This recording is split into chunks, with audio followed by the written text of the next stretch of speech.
don't solve our Rumblehorn problem. Right. When exactly did you start having trouble with it? A few weeks ago. We didn't even know it was on the island.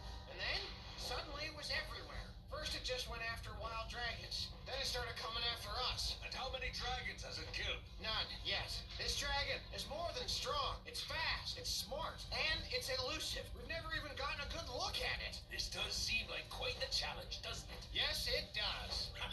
Look at the two of us. Two Viking men on the hunt, scheming to catch a wild beast. See? You're cheering up already, right? Let's not get ahead of ourselves, son.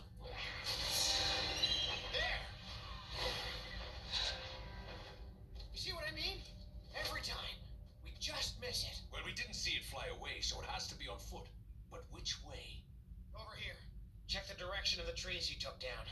After you, son. Oh, this is great. These footprints are fresh. We should be right on top of it. It's like the beast can sense us coming, and then it changes direction. A truly worthy adversary.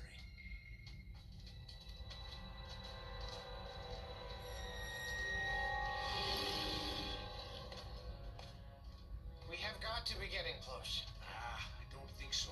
We've been here before. Look at the broken branches on this side